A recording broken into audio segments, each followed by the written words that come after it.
You ever look at someone and think they've got it all together? They show up to work, they crack jokes, they're the one everyone leans on. From the outside, you'd never guess they're struggling. But when the noise fades, when the group chat goes quiet, when they're finally alone, they're not okay. They're tired, but they can't sleep. They smile, but they don't feel it. They keep going, but every step feels heavier than the last. This is high-functioning depression, and the reason you've probably never noticed it is because it hides in plain sight. It doesn't look like the movie version of depression. It doesn't always come with tears or dark rooms or dramatic breakdowns. Sometimes, it looks like the one who always shows up. The straight A student, the team leader, the parent who keeps the house running, the person who's fine, until they're not. And the truth is, maybe that person is you. If you've ever felt like you're living two lives, the one everyone sees and the one you carry in silence, if you've ever wondered why you feel so empty, even when everything seems good, this video is for you. We're not here to give you a bunch of surface-level advice or toxic positivity. We're here to talk about the real signs, the real toll, and the real ways to start dealing with something nobody talks about enough. By the end of this video, you'll understand high-functioning depression in a way that clicks. And maybe, for the first time, you won't feel so alone in it. And if this hits home, stick around. This might just explain the parts of yourself you've been trying to make sense of for years. Let me paint you a picture. You get up on time. Maybe you even make your bed. You go to work, respond to messages, smile at coworkers. You're the reliable one, the friend who checks in, the one who remembers birthdays. People see you and think, they're doing great. But here's the part no one sees. You're brushing your teeth with a blank stare. You're zoning out in meetings, not from boredom, but because your mind keeps slipping into this quiet, heavy fog. You laugh at a joke and immediately feel like it didn't actually touch you, like there's a glass wall between you and everything else. At night, you lie in bed scrolling for hours because the idea of being alone with your thoughts feels unbearable. This is high-functioning depression, and here's the twist. It doesn't look like what most people expect depression to look like. You're not crying on the bathroom floor, although that happens too. You're not skipping work, failing school, or pushing everyone away. You're not dramatic. You're just tired, deep, bone deep, tired. But on the outside, you're still performing. High-functioning depression is the kind that hides behind checklists, clean clothes, polite smiles, and answered emails. It's living two lives, the one you show and the one you carry. The clinical term for it is persistent depressive disorder, or dysthymia. It's not always obvious even to the person experiencing it, because it doesn't usually come with loud breakdowns. It comes with long, quiet numbness. It's waking up every day thinking, I guess I'll just get through today. Not enjoy, not live, just get through. And what makes this kind of depression especially tricky? You might not even realize you're depressed. You're functioning, right? You're showing up. You're not in bed all day. You're achieving things, but you're not feeling them. You're crossing milestones with no real joy. You're surrounded by people, but you feel disconnected. You're doing everything right and still wondering why it all feels hollow. Let me tell you a story. A guy I knew, let's call him Josh, was the definition of on top of it. Good job, solid relationship, gym 5 days a week, outgoing, helpful, the kind of friend you could call at 2 a.m. But one day he texted me, hey, do you ever feel like you're just pretending to live? I thought he was joking. He wasn't. We got coffee. I asked what was going on. He said something I'll never forget. I'm tired of performing happiness. That hit me. He said he didn't even know when it started. It was like a slow leak. One day he stopped getting excited about things. Then he stopped making plans. Then he started feeling numb. But he was still doing everything. Work, social life, gym. So he figured it couldn't be depression. But it was. And that's what high-functioning depression does. It convinces you that if you're not visibly falling apart, you must be fine. If you're not bad enough, You don't need help. But emotional pain doesn't need to be catastrophic to be valid. You don't have to wait until you're in crisis to ask yourself what's really going on. So if you've been showing up for life, but it feels like life hasn't really been showing up for you, if your energy is drained, but no one would know it, if you feel like you've been acting like yourself, but not really feeling like yourself, that might not be stress. That might not be burnout. That might be high-functioning depression. And here's the most important part. You're not weak for feeling this way. You're not ungrateful or broken or dramatic. You're just exhausted from carrying the weight alone. But naming it? That's a powerful first step. Because once you see it for what it is, you can finally start figuring out what to do with it. And that's where we're headed next. Let's talk about the real signs, the ones most people overlook of high-functioning depression. I promise you, some of them might hit harder than you expect. Here are 7 subtle but powerful signs you might be carrying more than anyone realizes. Sign number 1, you function. But everything feels like a performance. You do what's expected. You hit deadlines. You go to dinner with friends. You laugh when you're supposed to. But it all feels like acting. You're smiling, but it doesn't feel real. You're joking, but it's rehearsed. You're present, but not really there. And afterward, when the scene ends, you're exhausted, not just physically, but emotionally. It's like the mask you've been wearing all day finally comes off and you're left with this heavy silence. Sometimes people even call you the strong one, or the one who always has it together. And that honestly hurts, because no one sees how much you're crumbling when you're alone. Sign number 2, you're successful, but it doesn't feel like it matters. From the outside, you're crushing it. Maybe you got the promotion, maybe your side hustle's growing, maybe your relationship looks solid, but inside it's like, so what? Nothing sticks. Nothing feels good. The wins come and go without excitement. You check off goals, but they don't bring you joy. Just temporary distraction. And then you're back to the same numbness. You start to wonder if you're just going through the motions for other people. Like you're achieving things because you're supposed to, not because you actually want to. That emptiness? That's not laziness. That's not entitlement. That's emotional burnout. Sign number 3. You overthink literally everything. You replay conversations from 3 days ago. You obsess over texts before sending them. You read into someone's silence like it's a personal attack. Even small decisions, like what to eat, can spiral into 20-minute debates in your own head. Why? Because high-functioning depression doesn't just mess with your energy. It messes with your sense of reality. You stop trusting your own thoughts. You second-guess yourself constantly. And it's exhausting, not just because your mind won't show up, but because you're trying so hard to hide that it's happening at all. Sign number 4. You crave being alone, but hate being alone. This one's tricky.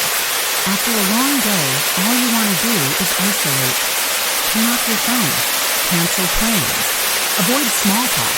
But when you finally get that alone time, you're just sitting there. Not relaxed, not recharged, just numb.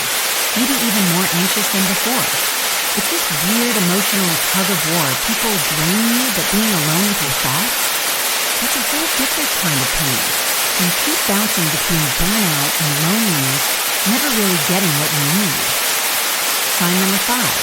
You use productivity as a distraction. You're not lazy. In fact, you might be hyperproductive. You always need to be doing something. Cleaning, working, planning, hustling, fixing, checking off your to-do list like your life depends on it. Because stillness? Stillness feels dangerous. Stillness means your mind starts talking again, and you're not ready to hear what it has to say, so you drown it out with tasks. Busyness becomes your army. You convince yourself you're just goal-oriented, but deep down, you know it's something else. You're not building a life. You're running from your own emotions. Sign number 6. You joke about your pain and hope no one notices you make self-deprecating jokes. You say things like, haha, I hate my life, or God, I'm so dead inside today. Everyone laughs. You laugh too.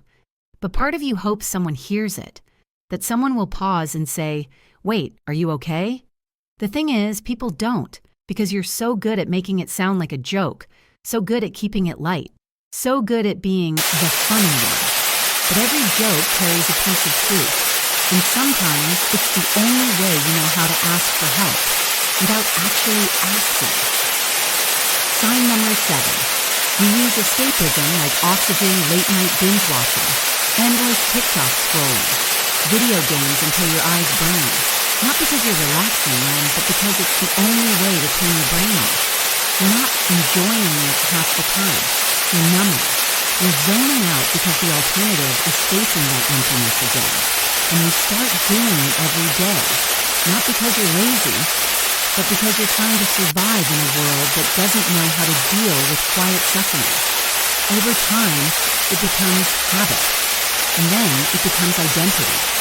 You start thinking, maybe this is just who I am now, but it's not.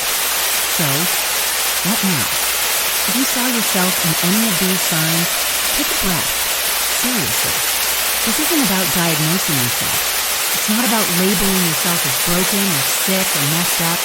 It's about recognizing that maybe, just maybe, what you're feeling is valid. That you're not making it up. That functioning doesn't mean you're thriving. That just because you can carry it all, doesn't mean you should have to. This is the part where a lot of people pull back. They think, I'm not depressed enough to get help. I'm still doing okay, so I should be grateful. Other people have it worse. Let me be clear, you don't need to be falling apart to deserve support. You don't need to hit rock bottom to start climbing out. And you definitely don't need to minimize your pain just because someone else's pain looks louder. You deserve to feel alive again, to feel connected, to feel joy that actually sticks. And yeah, it might take time, it might take work, but naming it, seeing it, that's the beginning. In the next part of this video, we're going to talk about the hidden cost of high-functioning depression, the toll it takes when it's left unspoken. We're going to go deeper into how this shows up in your relationships, your self-worth, and your long-term mental health. And if this part hit you hard, let me ask you something. Which of these signs did you feel the most? Was it the emotional numbness, the overthinking, the pretending? Drop it in the comments. And not just for me, but for the people who'll read it and realize they're not alone either. Here's the thing no one really talks about. When you live with high-functioning depression for long enough, you become a master at hiding it. So much so, even you stop noticing it. And that's the most dangerous part. Because when you're still doing okay on paper, no one checks in, no one asks, no one sees the cracks forming under the surface. Until something breaks. Let me tell you a story. Her name was Rachel, marketing manager, age 32. Always sharp, funny, the glue friend who organized every birthday and checked in on everyone else. Her Instagram? Beautiful.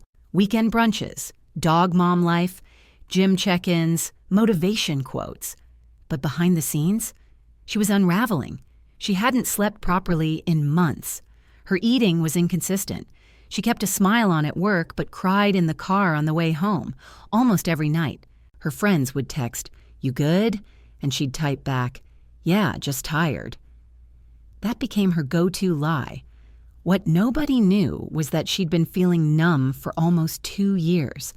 Like her body was moving through life, but her spirit had checked out. Everything felt fake, empty, like she was watching herself live instead of living. She kept showing up. She kept achieving. And one Friday, she hit a new milestone at work. Everyone clapped. Her boss praised her. But something inside her just snapped. That night, she broke down. Not loud, not dramatic, just quiet. Collapsed into herself. She stared at her ceiling for hours, wondering, is this it? Is this just my life now? Now, Rachel's okay today. She got help. She found a therapist who didn't just throw advice at her, but really listened. She started medication. She started healing. But I'm telling you this because she almost didn't.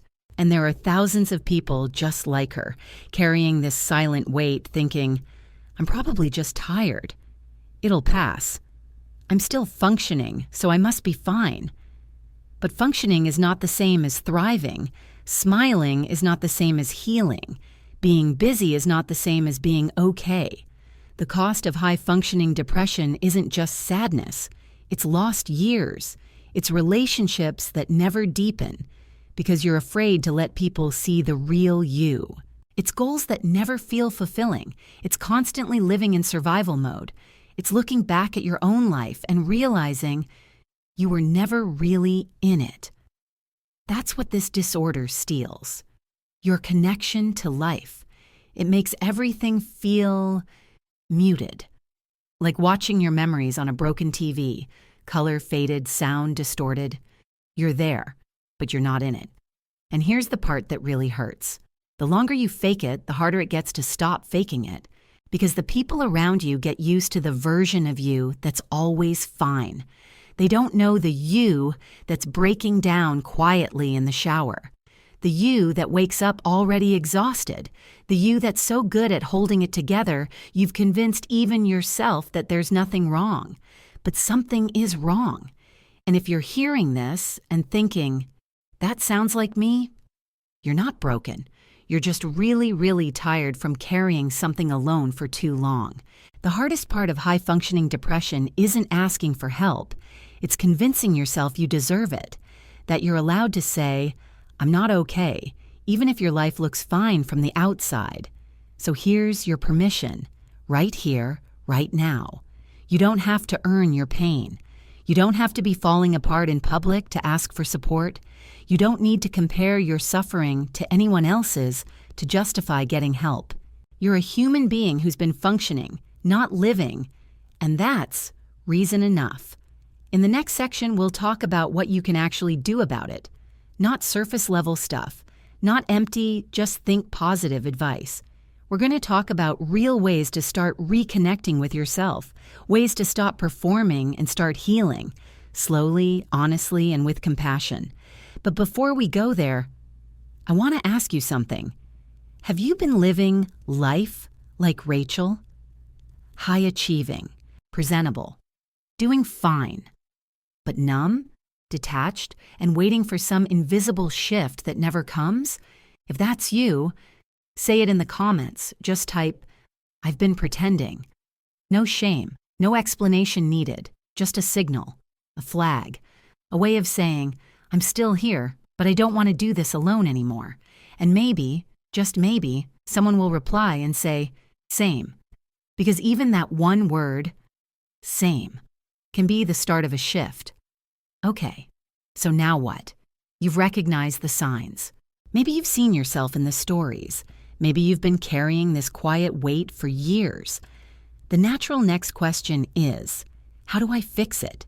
And I wish I could give you a one-size-fits-all answer, a magic line that solves it overnight, but that's not how this works. And honestly, that's not how healing ever works, because high-functioning depression doesn't come from one big moment. It builds slowly. It weaves itself into your habits, your thoughts, your routines. And so healing it has to be gentle, intentional, and sometimes really uncomfortable, but not impossible. Here are some real, human, non-BS steps that can help you start finding your way back to yourself. 1. Stop downplaying your pain. This might sound simple, but it's huge. Stop telling yourself, it's not that bad. Stop comparing your struggles to other people's. Stop thinking you have to hit rock bottom to ask for help. You're not weak for struggling. You're human for struggling.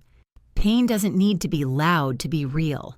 And the longer you pretend you're fine just because you're functioning, the longer you stay stuck. You can't begin to heal from something you won't even admit is there. 2. Name what's actually going on. Put words to it, not medical terms, your own words. Try writing it out. I feel disconnected from everything. I'm exhausted from pretending I'm okay. I don't know when I stopped feeling excited about life. Sometimes just seeing it on paper or hearing yourself say it out loud takes away a little of its power. It stops being this vague cloud hanging over you and starts becoming something you can actually face. 3. Talk to someone. But not just anyone. You don't need to tell everyone everything. But you do need someone. A therapist, a trusted friend, someone who doesn't try to fix you, but who can sit in the mess with you and say, "That makes sense. I hear you."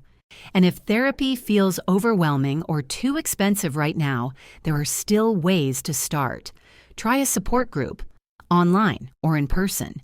Use anonymous mental health chats or apps for a safe first step. Even journaling to an imaginary friend version of yourself can help if you're not ready to talk out loud yet.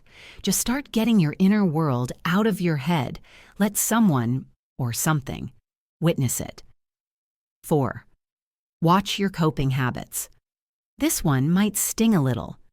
But look, we all cope. We all have our escapes. Maybe you zone out with Netflix or scroll until 3 a.m. Maybe you drink more than usual or bury yourself in work. Maybe you joke about your pain to dodge vulnerability. These aren't bad things in moderation. But when they become your only outlet, they start digging the hole deeper. Ask yourself, am I doing this to relax or to run? You deserve rest that restores you, not just distractions that delay the breakdown. 5. Relearn rest and joy. Slowly. When you've lived in high-functioning survival mode for a while, actual rest can feel uncomfortable. Guilt creeps in. Boredom creeps in. You feel lazy if you're not doing something.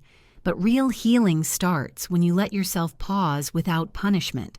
Try this. Set a timer for 10 minutes. No phone, no tasks. Just sit, breathe, stare at the ceiling, doodle, journal, stretch, whatever. Just be. That's it. 10 minutes. The goal isn't to feel amazing. The goal is to stop running, even just for a little while. And joy? Start small there too. Watch a comfort movie from when you were a kid. Listen to a song that used to light you up. Walk outside and notice 5 things that are beautiful. You don't have to chase some big breakthrough. You just have to notice yourself again. 6. Remind yourself. You don't have to go back to who you used to be. A lot of people get stuck here. They think healing means getting back to normal, to the old version of themselves. But maybe the old you was always overloaded, always performing, always surviving. You don't need to go backward. You're allowed to become a new version of yourself, one that doesn't run on empty, one that doesn't say yes to everything, one that doesn't have to wear a mask just to feel loved. You get to rebuild, softer, slower, wiser. 7. Don't wait for it to get bad enough. This is maybe the most important one. Don't wait until you're having panic attacks. Don't wait until you can't get out of bed. Don't wait until something snaps. You're allowed to get help right now. You're allowed to want more out of life than just getting by. You don't need to earn rest. You don't need to earn joy. You just need to believe that it's available to you, even if you have to relearn how to feel it. In the final part of this video, I'm going to tell you how you can help others and yourself by sharing your story, building community, and breaking the silence around high-functioning depression. But before we go there, let me ask, what's one habit or thought you want to let go of today? The constant pretending? The guilt around resting? The fear of being vulnerable? Drop it in the comments and let someone else know they're not the only one letting go of it too. Because healing doesn't always start with therapy or medication. Sometimes it starts with honesty.